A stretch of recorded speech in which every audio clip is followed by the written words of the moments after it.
Tribunal এই বিচার ব্যবস্থা সম্পর্কে আর বেশি কিছু আমরা না বলি।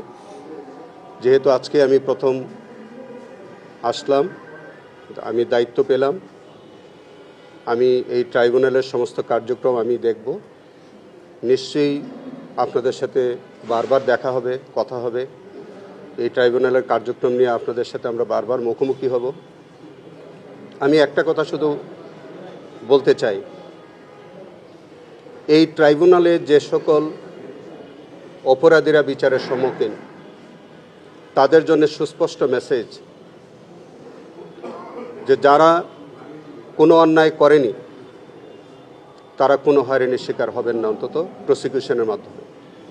কিন্তু যারা প্রকৃত অপরাধী তাদের প্রতি প্রসিকিউশনের পক্ষ থেকে একটা ক্লিয়ার মেসেজ আমি দিতে চাই যে যারা অপরাধী তাদের প্রাপ্য সাজা তারা পেতে হবে। এটাই হচ্ছে আমার আজকের দিনে এই মেসেজ। এবং এই বিষয়ে আমার পূর্বতন প্রসিকিউশন টিম যেভাবে কাজ করেছে আমি একইভাবে কাজ করব এবং আমি আমার দক্ষতা এবং আমার মেধা জ্ঞান সমস্ত কিছু প্রয়োগ করে আমি আরও দক্ষতার সাথে এই মামলাগুলো পরিচালনা করতে আমি সব চেষ্টা করব। আপনাদের সকলের সাহায্য চাই। আমি আমার দেশবাসীর দোয়া চাই। আজকের এই দিনে আমি আমার শ্রদ্ধেয় পিতামাতা, আমার স্ত্রী, আমি দেশবাসীর দোয়া চাই, আপনাদের সকলের দোয়া চাই, আমাদের মিডিয়া বন্ধুদের আন্তরিক সহযোগিতা আমি চাই। আপনারা সবসময় আমাকে সহযোগিতা করবেন। কোনো ত্রুটি বিচ্যুতি হলে সেটা আমাদেরকে ধরিয়ে দিবেন। আমরা চেষ্টা করব যে সম্পূর্ণ আইন অনুযায়ী কারো প্রতি কোনো বিদ্বেষমূলক মনোভাব পোষণ না করে সম্পূর্ণরূপে আইনের মধ্য থেকে আইনের প্রত্যাশা অনুযায়ী এই বিচার কার্য পরিচালনা হবে। আমাদের মাধ্যমে কোনো বিদ্বেষ কারো প্রতি থাকবে না। আপনাদের অসংখ্য ধন্যবাদ। আচ্ছা, আর গত যারা এখন কাজ করছে তাদের মধ্যে কয়েকজনের মধ্যে আপনার অভিযোগ আসছে যে তারা কারোর কাছ থেকে কিছু বাড়তি সুবিধা নিয়েছে বা এই ধরনের অভিযোগ এসেছে। এই অভিযোগগুলি তদন্ত করে ব্যবস্থা নেবেন কি? যেমন তামিমের নামও এসেছে তার রুমে। আমি মনে করি যে এই জাতীয় বিষয় যদি আজকে আমাকে না বলেন আমি মনে হয় ভালো হবে। আজকের দিনটা আমাকে একটু অব্যাহতি দেবেন, কারণ আজকে একেবারেই আমি আপনাদের মেহমান, প্রথম দিন। আমি এই কথাগুলো একেবারেই আমি এখন নিতে চাচ্ছি না।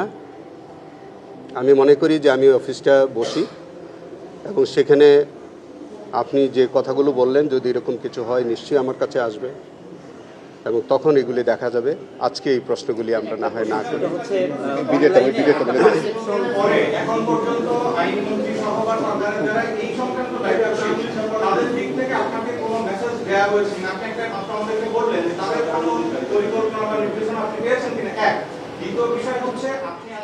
কিরকম নির্দেশনা?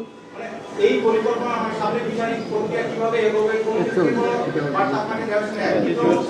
আপনি নিয়োগ পেলেও মোটামুটি দেখছেন যে কিভাবে বিচারিক প্রক্রিয়াগুলো এগিয়েছে।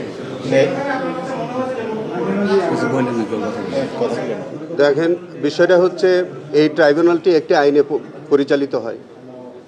আইনের বাইরে অন্য কোনো নির্দেশনা থাকতে পারে না এবং আইনের বাইরে অন্য কোনো নির্দেশনা অন্তত আমার আমলে গ্রহণযোগ্য হবে না। আইন অনুযায়ী আইনে যেভাবে আছে সেভাবে বিচার কার্য হবে, এর বাইরে অন্য কোনো নির্দেশনা আমার কাছে নাই। আপনি যেহেতু বিএনপি করেন সেখান থেকে দায়িত্ব নিয়েছেন, এর মাধ্যমে এই ট্রাইব্যুনালের বিচারের গতি কমে যাবে বা যারা আওয়ামী লীগ আসামি আছে তারা সুবিধা পাবে, এই ধরনের একটা পারসেপশন অনলাইনে না। এটা দেখেন, একটা দলীয় সরকার ক্ষমতায় আসছে দেশের গতি বাড়ানোর জন্য, তো স্বাভাবিক কারণেই দলীয় সরকারের অধীনে যেসব আদালত এখন পরিচালিত হবে, যেসব পাবলিক প্রসিকিউটরের মাধ্যমে এবং আমি চিফ প্রসিকিউটরের মাধ্যমে, আপনারা বরঞ্চ প্রত্যাশা করতে পারেন গতি আরও বাড়বে, গতি কমার কোনো সুযোগ নেই।